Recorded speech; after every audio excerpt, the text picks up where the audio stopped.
Is the real estate market about to crash? Today, I'm going to give you everything you need to know so that it doesn't feel like a roller coaster. We broke even.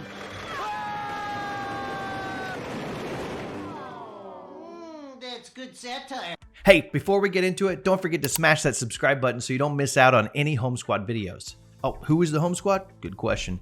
The Home Squad is a powerful real estate team that can help you buy or sell your house and avoid any of the... Hey, we sell a home pretty much every day, and we want to pass some knowledge and tips on to you. So, thanks for watching. Now, let's get into it.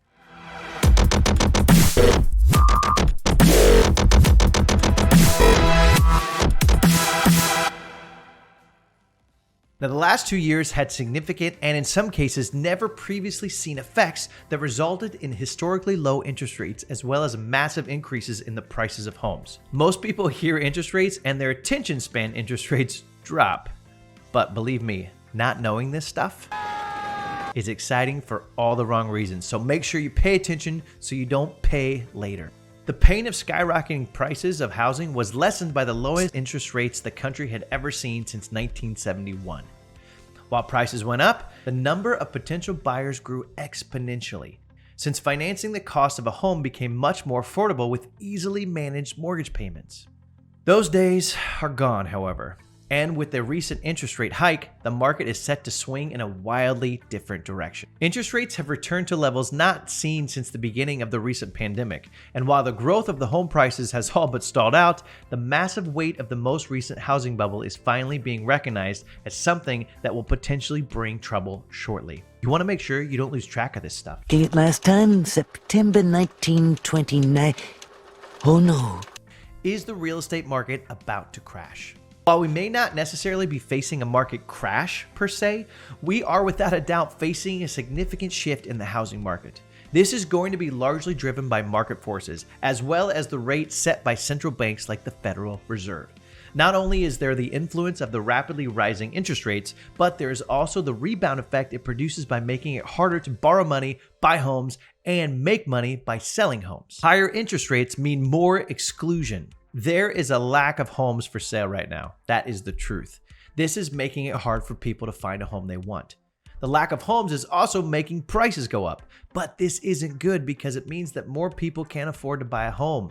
It's especially hard for first-time home buyers. In short, or should I say in big short, interest rates rise and fewer young Americans will be able to buy. And even worse than that, there may not even be a great movie about this in 10 years. Now, the data shows that the housing market is related to the low housing inventory. This has caused prices, mortgage rates, and affordability to increase a lot. The monthly mortgage payments have also gone up a lot because of the increase in interest rates determined by the Federal Reserve. I feel like that should play every time they talk about the Federal Reserve on the news, right? The growth with exclusion is not good for the long term. It is constantly moving the U.S. to a market where fewer people can actually buy homes. People who are not perfect first-time home buyers are being eliminated from the market entirely. This is happening even though the price of homes is growing more slowly. This growth, combined with more restrictive lending policies and regulations, is creating an unhealthy and unbalanced housing market. Sometimes the scales of financial justice can just make you go. The increase in interest rates for lending products like mortgages have increased considerably and may now cost a buyer of a $500,000 home more than $100,000 in interest alone over the life of a 30-year loan. Like I said, while this may just seem like the cost of doing business or the price of homeownership, this seems irreconcilable with the fact that the median income hasn't risen enough to justify the increases. This puts an incredible burden on the buyer in terms of the cost of homeownership and may even be a contributing factor to a loss of morale and overall trust in the housing market by younger potential buyers who feel the market is geared to work against them. Rate hikes slow demand a lot. I never liked hiking, and now I finally have a reason. Now, if the interest rates start jogging or doing CrossFit, forget it. There is a belief that the market has been doing poorly for a few years because interest rates were held too low for too long. This was partly the Fed's fault.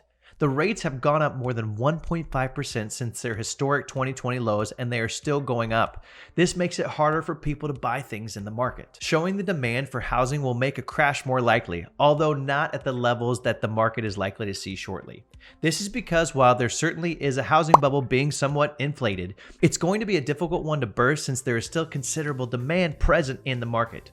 While looking at short-term increases in interest rates, we'll see a total rate hikes of between 2% and 6%. Looking comparatively at longer timelines means that from a historical standpoint, borrowing money in the amount needed for a mortgage is still fairly cheap.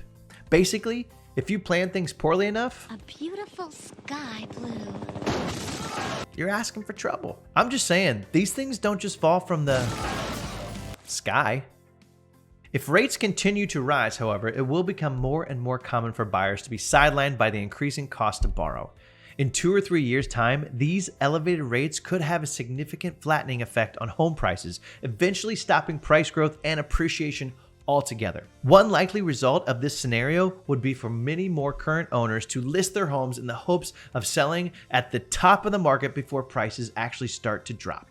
Investing will actually cool down significantly. One of the biggest factors in helping to create a bubble in a large influx of speculative interest, with investors and other buyers entering the market and buying properties with the goal of selling for profit at a later date. This is one of the major reasons for the housing bubble of the late 2000s, where countless flippers and other similar investors were able to get as many mortgages as they needed, often juggling 4 to 6 homes actually at a time. This practice has experienced somewhat of a resurgence in recent years, with investor-funded house flipping rising by more than 25%, according to the data from real estate website ATTOM. This puts flipping at one of the highest levels since before the last housing bubble burst, causing the market to crash. These investors are not only large real estate investment firms, but also small mom and pop investors, as well as those who buy single family homes intending to rent them back with constantly rising rental costs. It's as if they'd never seen The Big Short. You know what? That actually would have been a great trailer for that movie. Or a great way for the news to announce the crisis in 2008. Here, ladies and gentlemen, this just in.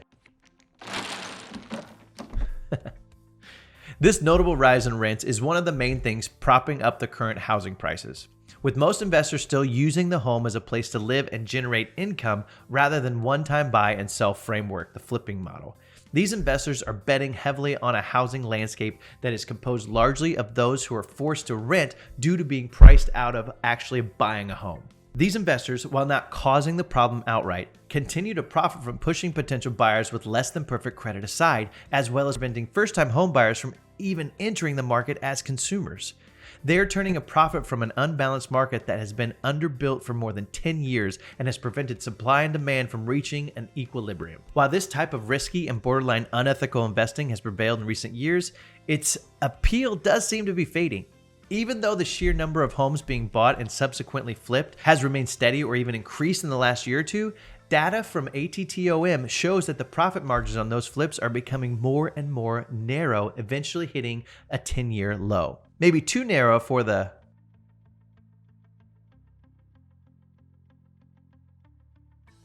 fat cats.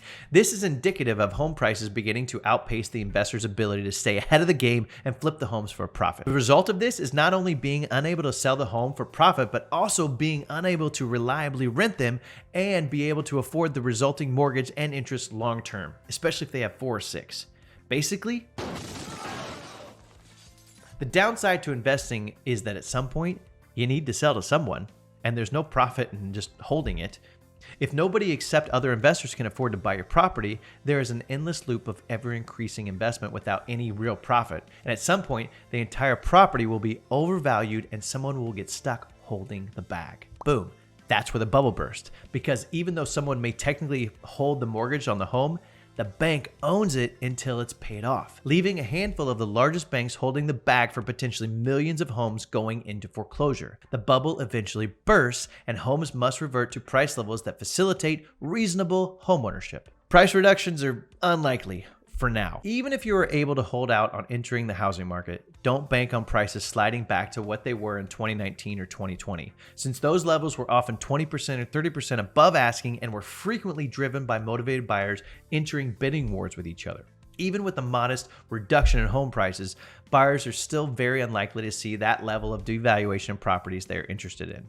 However, this also means that the era of seeing a home listed at $250,000 sell for $350,000, those days are numbered. While there may be some recessive action in the market currently, this is going to be a far cry from the massive housing bubble that burst in 2008. Increased regulation, accountability, and legislation mitigated many of the risks associated with that crash by preventing lenders from preying on those that couldn't afford their loans. This significant increase in consumer financial protection prevents much of the predatory lending that occurred previously and acted as a catalyst for both the bubble inflation and the subsequent bursting. This has led to a problem on the other end of the spectrum, however, where borrowers with less than perfect credit ratings are often finding themselves without access to appropriate levels of credit to participate in the housing market or buy a home. This means that homeowners in recent years have had to show significant proof of assets and lots of equity in order to even get a lending approval. Basically, when the bank looks at your account, they see this.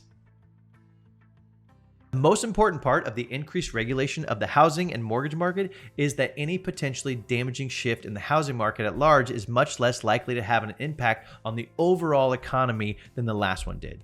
A major caveat to this, however, is that while a large housing market swing shouldn't affect the wider economy, the ripples will undoubtedly be felt in other industries and spaces, like the dreamcatcher industry, because, well, would-be first-time homebuyers have officially stopped dreaming. Price growth will slow to a crawl.